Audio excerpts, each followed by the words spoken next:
Committee.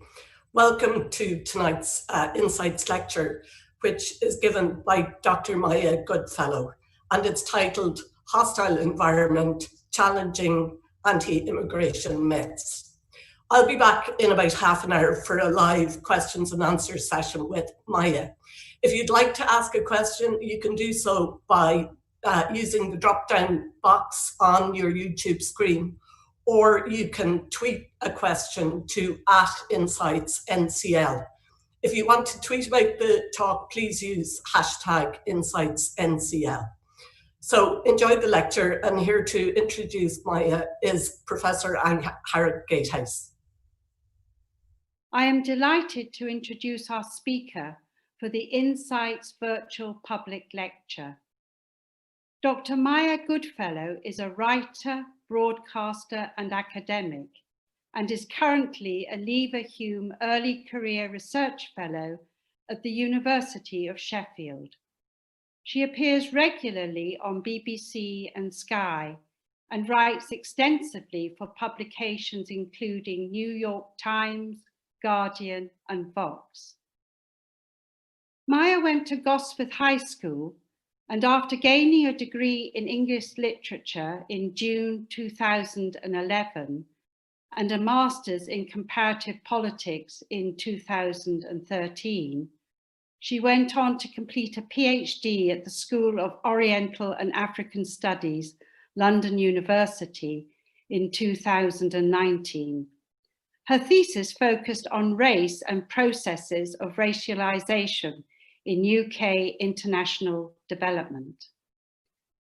Maya's first book, Hostile Environment, How Immigrants Became Scapegoats, published towards the end of last year, has been endorsed by many across the political spectrum, including MPs and writers, and was longlisted for the Jarlach Prize. I will take the opportunity to read just one of those many endorsements.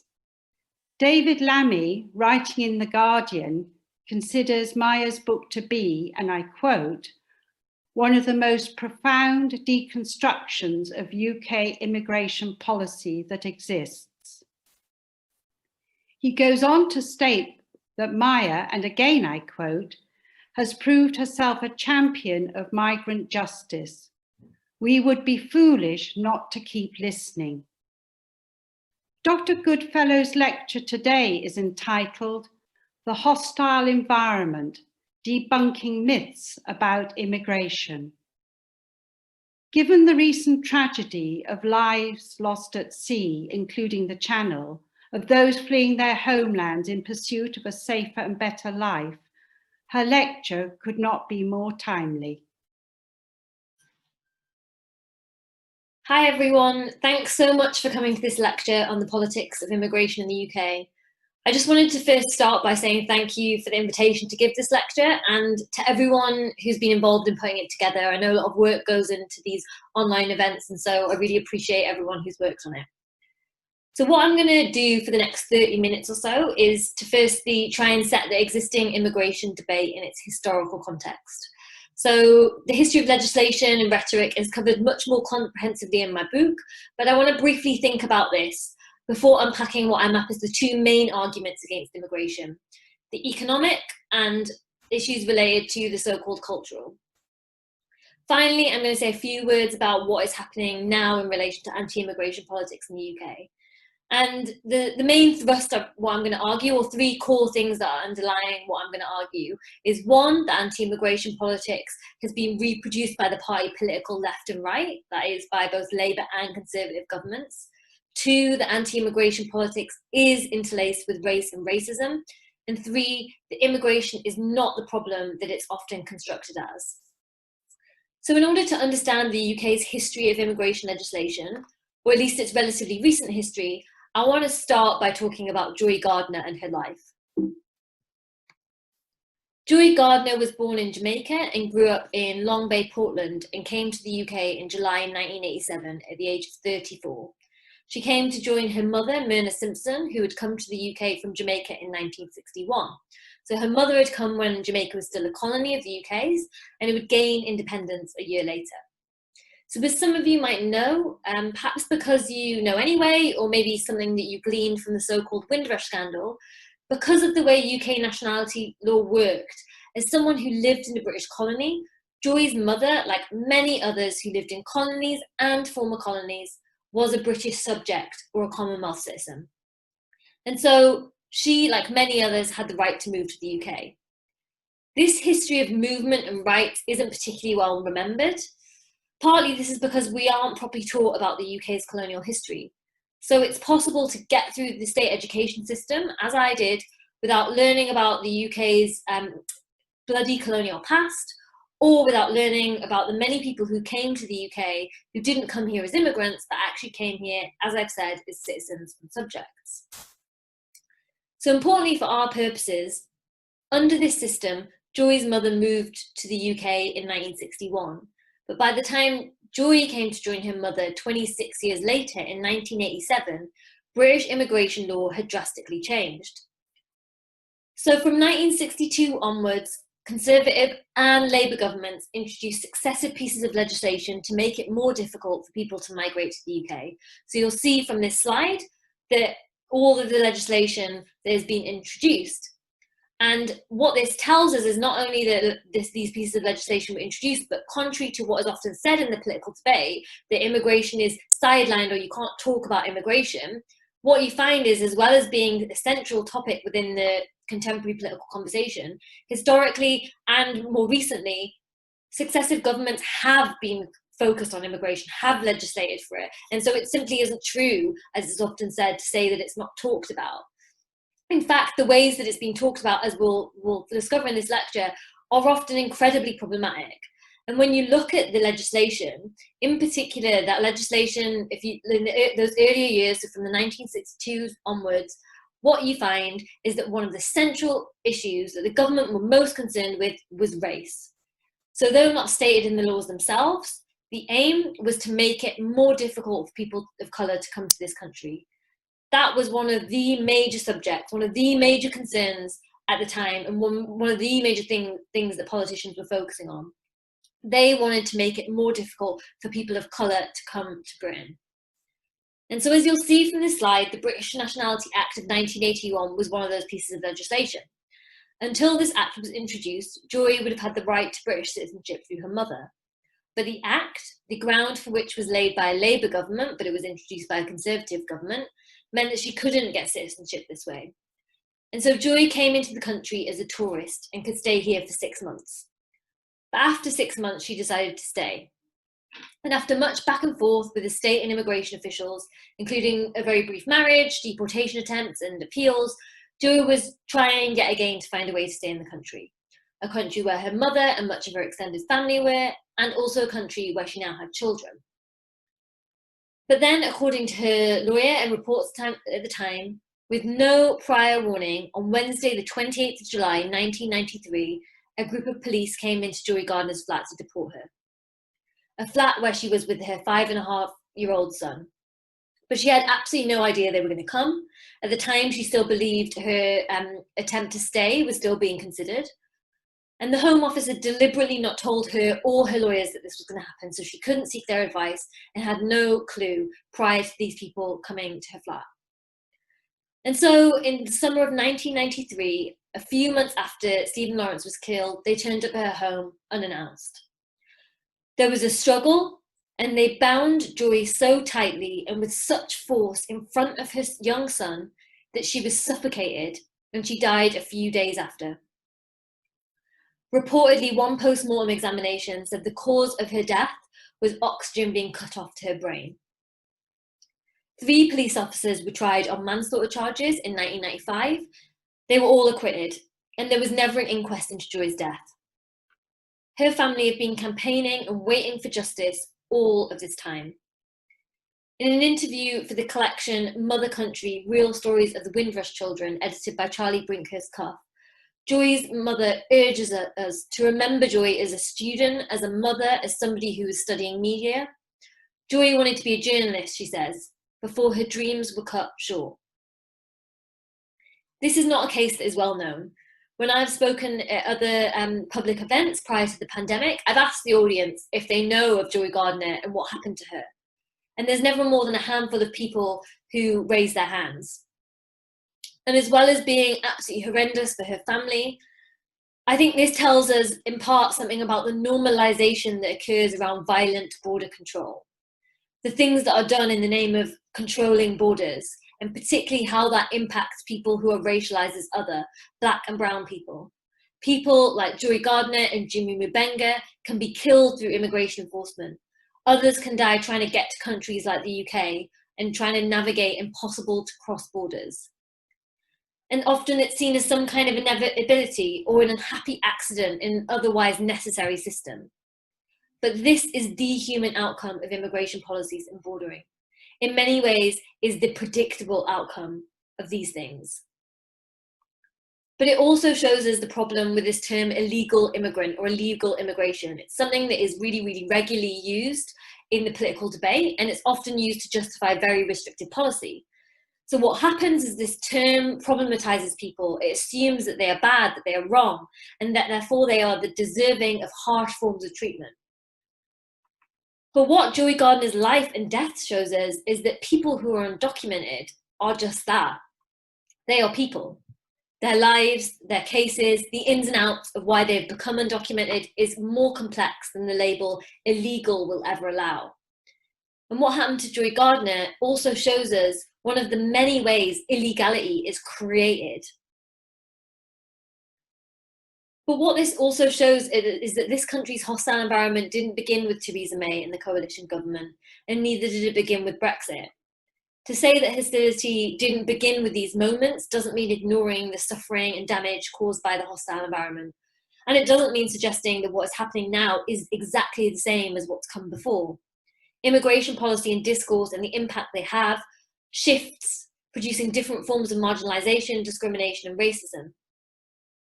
But what is telling is that this is a history, at least in the popular domain, that we are far less familiar with, or we're far less likely to discuss. So we might be well versed with the history of Enoch Powell, the Rivers of Blood, and the National Front. And these are often treated as if they were seen off or sidelined. But what is less discussed is actually how some, though not all, of the ideas that were central to Powell's thinking, that people like Powell advocated for, were actually mainstreamed. So some of this thinking was embedded into legislation, like the racist legislation that was introduced by successive governments.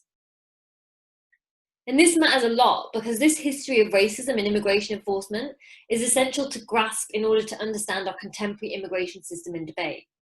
So the racism in the debate, as I've said, might have shifted, but it hasn't disappeared, despite the constant refrain that it's not racist to be concerned about immigration. And although which groups of immigrants are problematized has changed, much of the arguments against immigration continue to remain the same. And so what I want to do now is really get to the second part of this lecture by looking at the arguments against immigration. And as I've said, these come in two overlapping forms, economics and the so-called cultural. And I'm going to discuss each separately, but to explain these arguments, what I'm going to do is I'm going to draw on recent examples, but it's worth noting that what you find when you look at the literature on the history of immigration legislation in the UK is you find variations of these arguments made in the 60s and 70s, when a lot of the legislation that impacted Joy Gardner, for instance, was being introduced.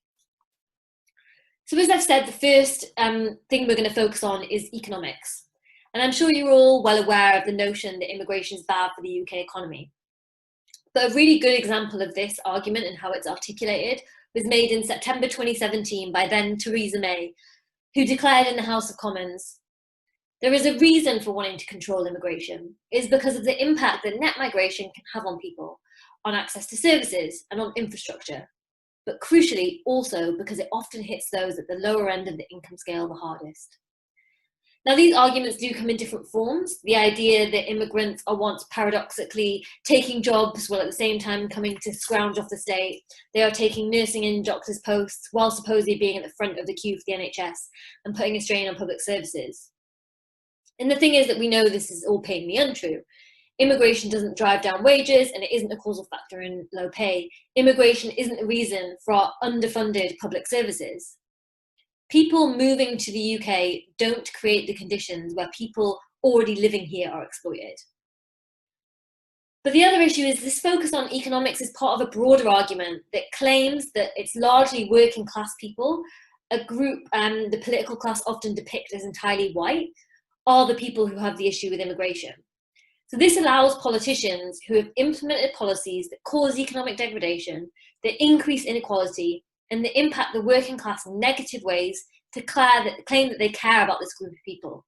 So only when it is the issue of immigration that this seems to be at the forefront of their minds. But what this also does is it erases the anti-immigration feeling that exists amongst the middle and upper classes, and it also ignores those working class people who are themselves migrants, those working class people who aren't necessarily anti-immigration, and those who stand in solidarity with migrants. But there's another issue here. I interviewed Tatiana Garavito, a trained legal advisor and campaigner for the book, and she told me that there's a problem with how certain campaigners will try to counter these myths about the negative impact immigration has on the economy. She says that people shouldn't just be framed as economic contributors, because that is one of the core arguments that's often made. When politicians say immigration is bad for the economy, campaigners respond saying, actually, immigration is good for the economy in all of these ways. And what Tatiana and others have said is that while we should reject the argument that immigration is bad for pay or reduces the number of jobs available to people in the UK, we can't argue against anti-immigration narratives by saying we'll have an immigration system that is good for our economy. Because in doing so, we prop up an idea that some people are good and productive and others aren't. And so as you can see from this slide, this actually feeds into a narrative, the best and the brightest narrative that you might have heard, where politicians talk about needing to have an immigration system, needing to bring in people who are good for the economy and good for the country, the best and the brightest. And whilst those politicians might also at the same time be reproducing these myths about immigration being bad for the economy, they are also saying that they want the best and the brightest. And if campaigners respond by focusing on the contributions narrative, they feed this idea about the best and the brightest. It turns people into commodities.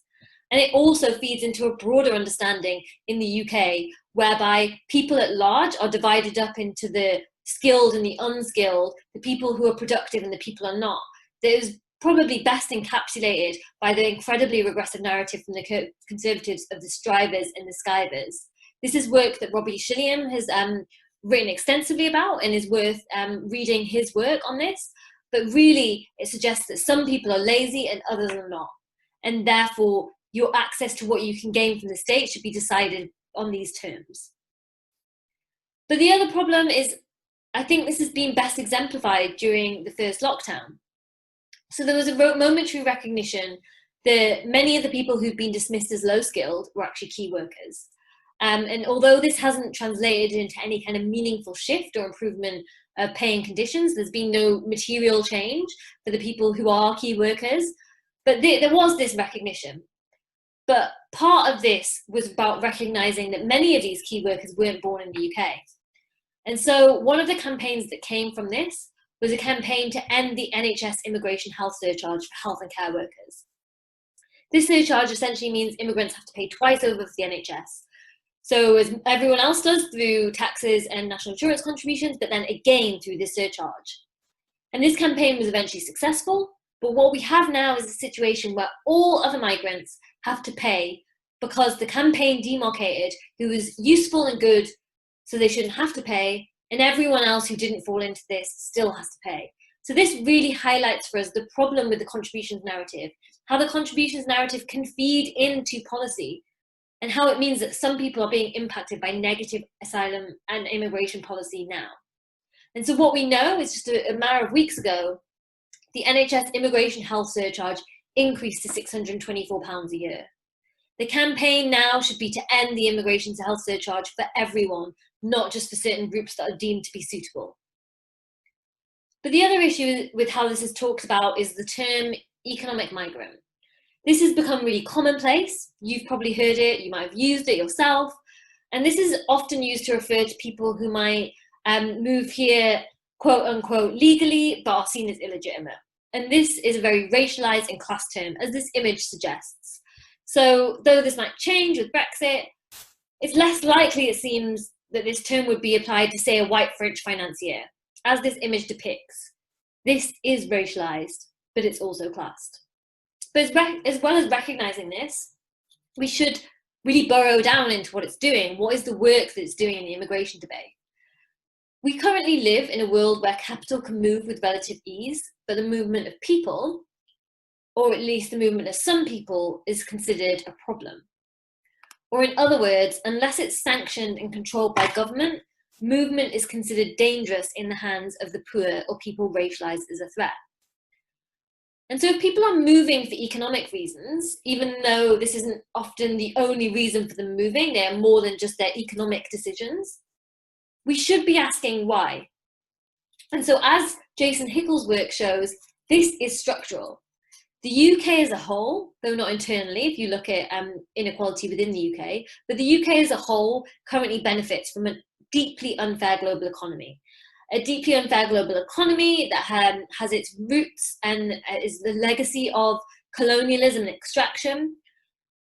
But this deeply unfair global economy that's structured in a way that is incredibly unfair really should cause us to pause and think and challenge the idea that some people shouldn't be allowed to move. But there's another piece to this puzzle. As Asad Rehman from War on Want told me when I interviewed him for the book, as well as recognizing that people should be able to move, we should also be striving to create a world where people should have the right to stay where they want, whether that be the country, cities, or towns they were born in or living in. You shouldn't have to move because of economic degradation. That isn't something to celebrate. And so while trying to change the world so people can stay where they want, we should also be challenging the idea that some people's movement is a threat.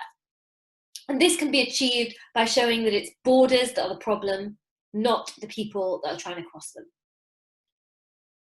And this is where the other broad argument against immigration comes in. So I've already said that the movement of some people is considered a threat, and that this isn't only about economics, it's about race too. So to really make sense of what this means, we can turn to this idea of culture. There's this idea that immigration is a threat to British culture and people's way of life. And a very good example of this is when David Cameron and his team were trying to negotiate with Brussels before the EU referendum. It might seem like a long time ago, but one of the things that they said is that they couldn't find any suitable evidence that would satisfy the European Commission that immigration put pressure on communities. So a quote from one of his advisors after the fact was, "There was no hard evidence. That is not to say we didn't perceive immigration as a problem. Cameron was convinced it was a real challenge, if perhaps more of a cultural one than an economic one." And you hear this culture argument in a lot of different ways. People talk about the pace of change being too fast, their culture being under threat, or not feeling comfortable in their area. It's reflected in the political debate in all kinds of ways, some of which you can see on this slide. But I think we really need to look back at where this comes from, and we can trace the roots of this argument to a group called the New Right. This was a loose collection of academics, journalists, and politicians, and included Enoch Powell, and they were around in the 70s.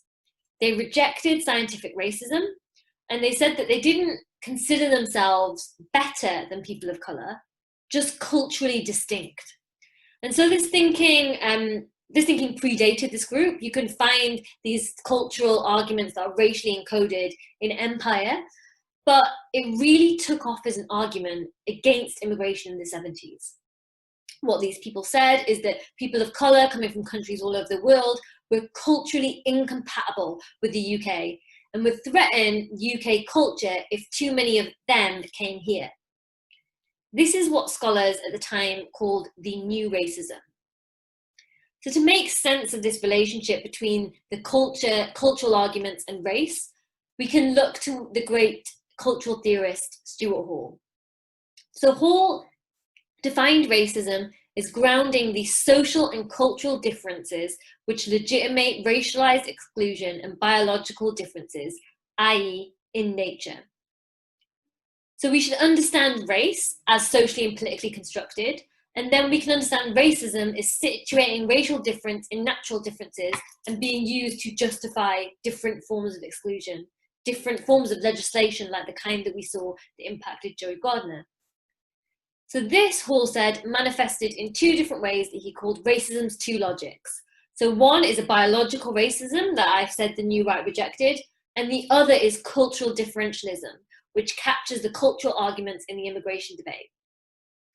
This is perhaps helped, so to make sense of this, we can maybe think about the fact that not all groups of immigrants are seen to be as culturally incompatible with the UK. So though who this might be applied to, as I've said, changes, the argument still exists. So in the 60s and 70s, what you found to be a very commonplace argument was that people from India diluted British culture with different language and different religion. And then you have more recent arguments that people who are Muslim or who are perceived to be Muslim are culturally incompatible with Europe or the UK and threaten so-called European or British values. Or there's the idea that people from Eastern Europe who are depicted as not quite white bring crime, discord, and unwanted cultural change to the UK. So as well as being a racist argument, there's a number of issues with the logics of this argument, which I think we can challenge. One is there is no such thing as a static, contained British culture. And to probe this notion of culture, we might again here turn to Stuart Hall. Hall was born in Kingston, Jamaica, and he wrote this: "People like me who came to England in the 1950s have been there for centuries. Symbolically, we have been there for centuries. I was coming home. I am the sugar at the bottom of the English cup of tea. I am the sweet tooth, the sugar plantations that rot a generation of English children's teeth. There are thousands of others beside me that are the cup of tea itself. Because they don't grow it in Lancashire, not a single tea plantation exists within the United Kingdom. This is the symbolization of English identity. What does anybody in the world know about an English person except they can't get through the day without a cup of tea? Where does it come from? Ceylon, Sri Lanka, India. That is the outside history that is inside the history of the English. There is no English history without that other history." So with this understanding, those cultures that are seen as threatening to the UK can't actually be separated from the UK. And this idea of being a bounded static culture is really undermined and unsettled.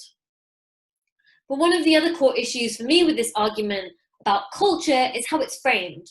So this thinking comes from a belief that anti-immigration feeling is a natural reaction to too many immigrants of a certain kind coming into the country. That certain kind, as we've seen, is racialized. So this is an argument that the right have made and has been accepted by parts of the left. And it's true that people are expressing cultural anxiety. It's true that people's anti-immigration feeling is expressed on these terms that are so often repeated about cultural difference. But the problem is that it's treated as natural and inevitable. And so this is why politicians have long argued immigration control is necessary for good race relations. To reduce racism, they say, you have to reduce immigration, because racism, they argue, is a product of too much immigration. A form of victim blaming, in a sense. So any immigrants who experience discrimination, xenophobia, or racism, it's because of their presence, the presence of too many of quote unquote them in an area. But what this argument really ignores is that racism and anti-immigration views are produced where immigration has been problematized and where certain immigrants have been demonized, and also where race and racial differences are treated as if they are real instead of being constructed. It treats culture as static and racism as an inevitability when there is too much immigration. So one of the best ways that you can understand how this pans out in the debate is this myth that in the new Labour years, immigration became a problem because the government let too many people in, as the thinking goes. What this ignores is all of the anti-immigration rhetoric and policy during this time. So as this slide shows, New Labour, almost from the get-go and almost immediately, were anti-asylum and aggressively so. And so they helped produce anti-immigration and anti-asylum feeling. It wasn't simply born as a reaction to immigration levels. But a lot of these ideas still persist. And so I just want to end by saying a bit about where we are. And I think anti-immigration politics has more recently manifested in at least two ways. Firstly, in the Conservatives' plans for the new immigration system, which they've been repeating something we've heard many times before that I mentioned earlier, that they want the best and the brightest through this Australian-style points-based system. They want the people who be good for the economy, who are so-called high-skilled. We already have an incredibly classed immigration system. You need a certain amount of money to come here and you have to have certain skills, but this is likely going to become worse. And it seems that they're going to worsen the system where at once they're going to make it even more difficult for some people to come here, but at the same time, they will allow others to come here, but on incredibly poor terms. So people won't be able to stay if they want, or they'll have really poor rights. And it's again this commoditization of people, the people who are seen as useful. And this is often how the debate is framed as, oh, we want certain people to come here, or it's fine for certain people to come to this country as long as that they're economically or even culturally beneficial to the UK. But this is an incredibly dehumanizing argument. And in fact, we've seen that some of those poor rights, the impact of them during the pandemic.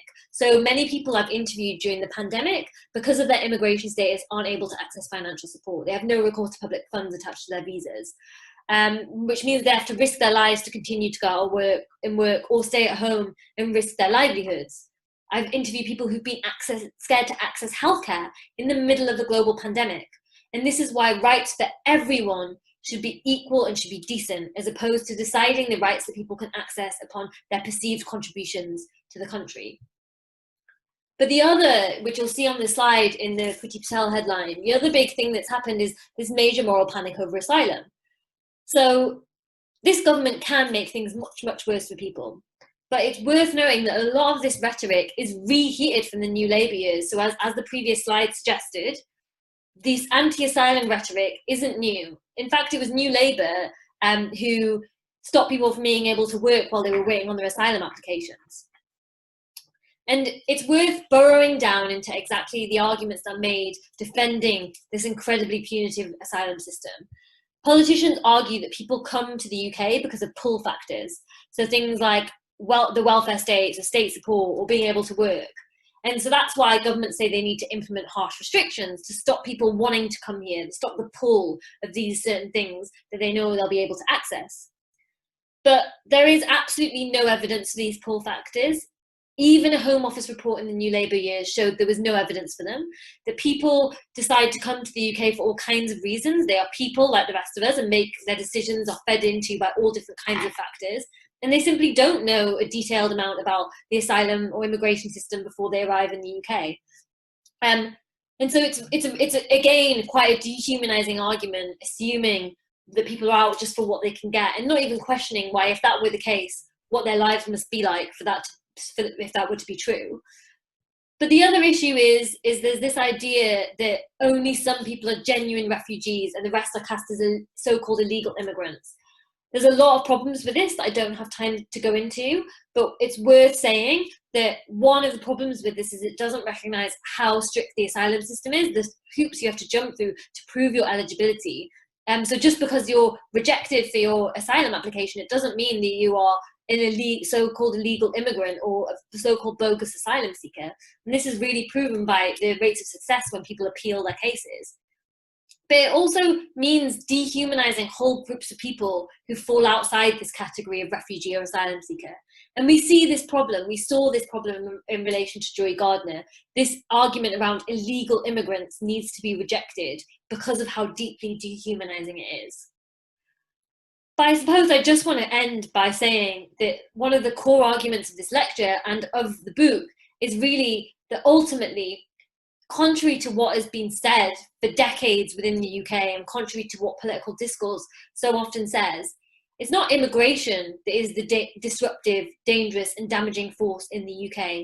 It's actually anti-immigration politics. That is the thing that needs to be fought and stopped.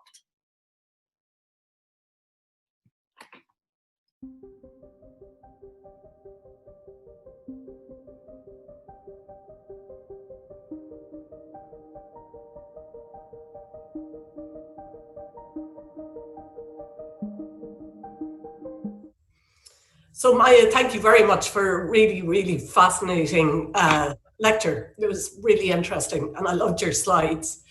So we have questions coming in, and the first one is, how damaging do you think the Brexit Leave campaign has been on attitudes towards immigration? Yeah, I mean, again, I did think I said it at the start of the lecture, but thanks again for everyone who's been involved in organising this. It's a real privilege to be here and hearing the questions and speaking with you all. So the question about Brexit, I think, is a really, really good one.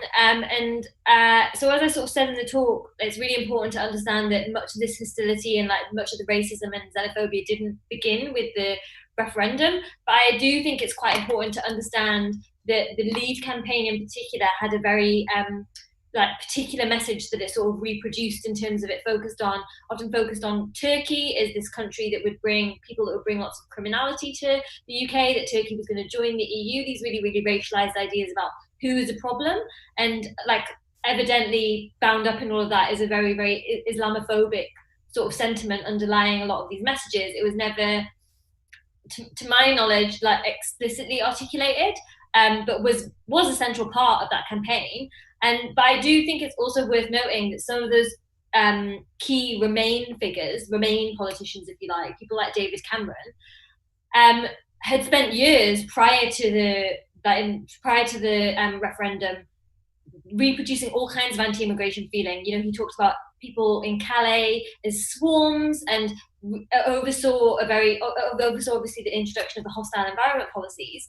So it's sort of interesting to consider how a lot of those Remain figures, or some of those key Remain figures, had also been culpable in reproducing anti-immigration sentiment. So I think it's not that the Leave campaign necessarily produced the anti-immigration feeling. In certain ways it deepened it, particularly during the referendum. But it is worth noting that public polling around immigration, when people are asked about their attitudes towards, their thoughts on the economy and their thoughts on culture, so the two things that I talked about in the talk, that is actually improving. And so we are seeing a shift. But the thing that I would argue is, I'm not so interested in just reading opinion polls. We also need to tackle those underlying sort of arguments that I talked about in the talk in order to really, really deal with that. We can't just read opinion polls and assume that everything is getting better without having done a lot of that work around this really damaging history I've talked about. So the short answer is yes, it definitely entrenched and made worse in that during the campaign, the thinking, but it was drawing on long histories that some Remain figures had also been sort of culpable in reproducing. So Maya, I was really interested in the way you put up kind of the historical sequence and how all political parties have kind of bought into this kind of anti-immigration narrative. And, you know, would you comment on that? Like, there is no political party that seems to advocate free movement, full stop. So is it that is our political system racist?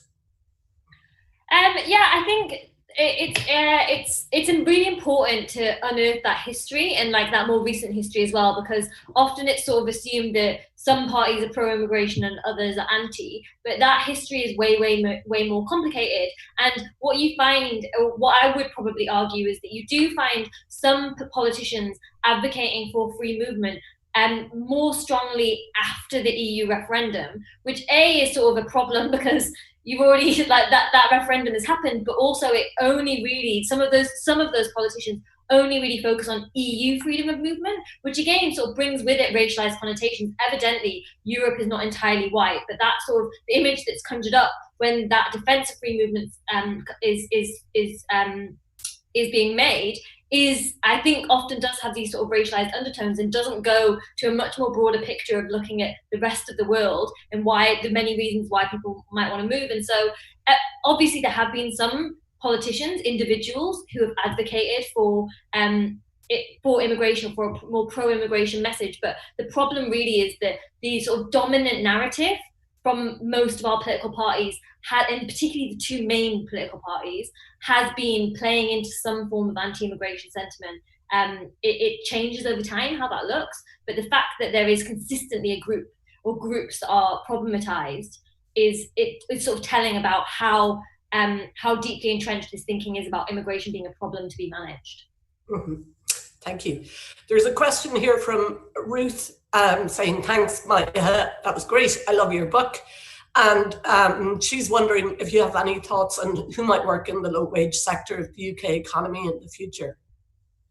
Well, thanks for that, Ruth. I really appreciate it. I mean, I suppose it depends on exactly what that question means in terms of if we're thinking about people who are coming from outside of the UK or people within or who are already within the UK.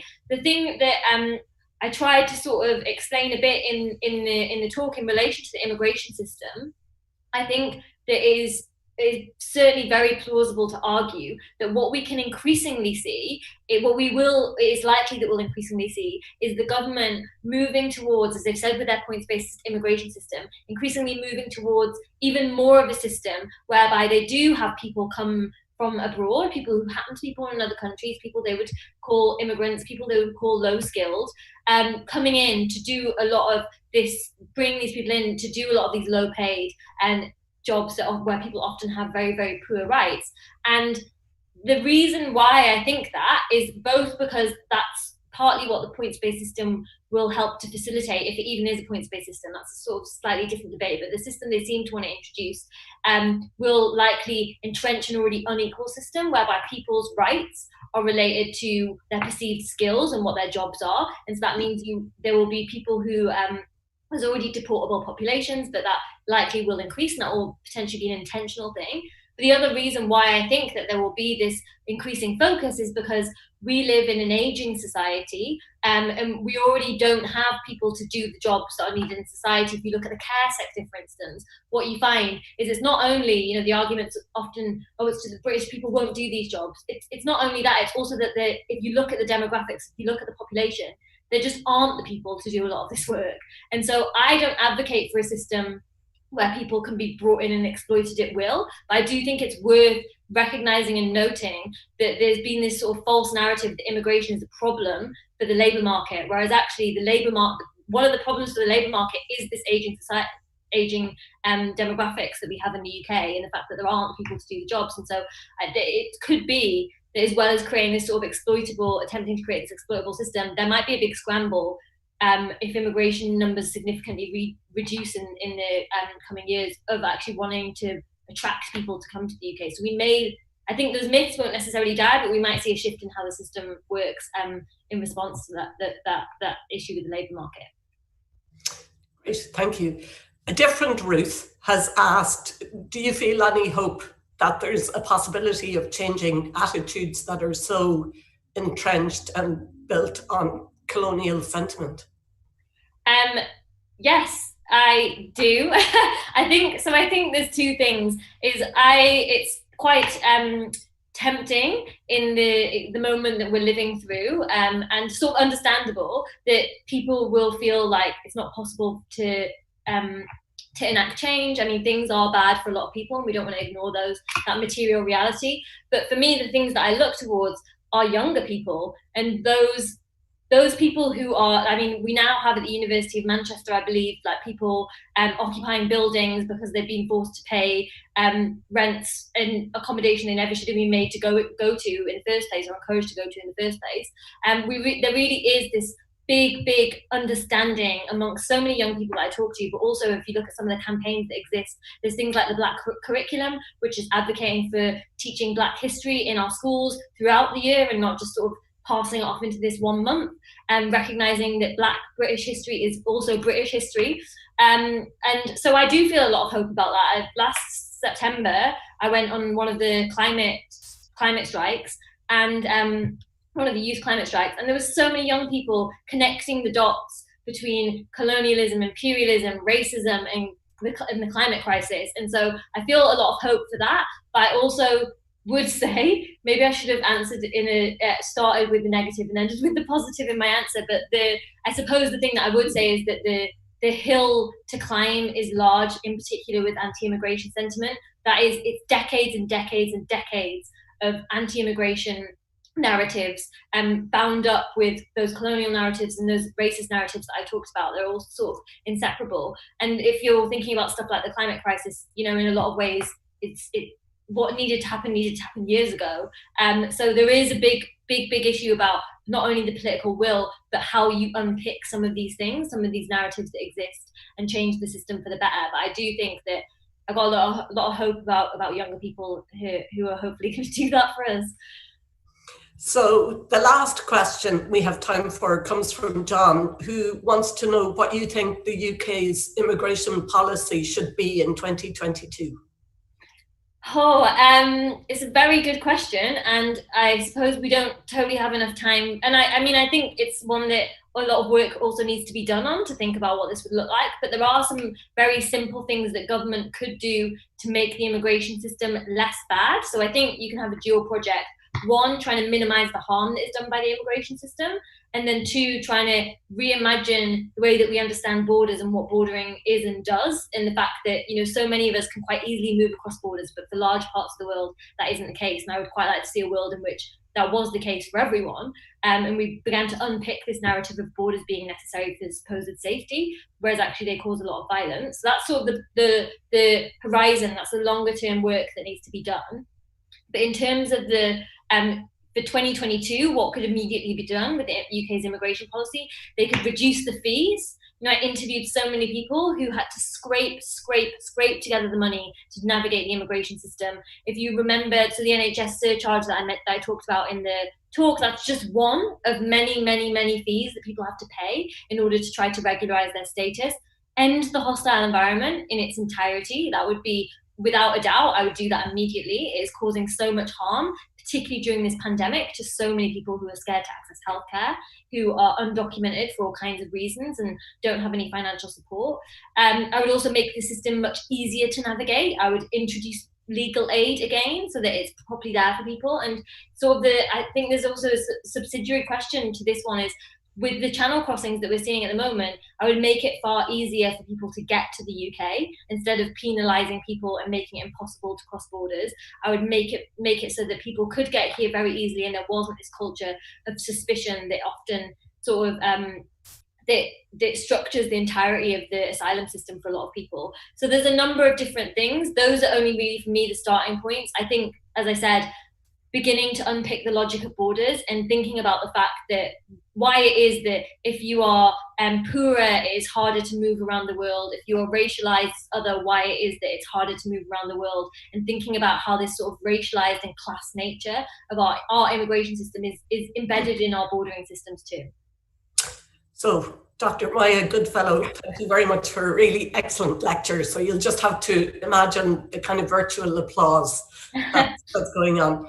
And thank you to all of you for watching. I hope you can join us next Tuesday, November 17th, when Rafe Percy, the 12th Duke of Northumberland, will talk about the Percys and Alnwick Castle, 1,000 years of history. Enjoy your evening.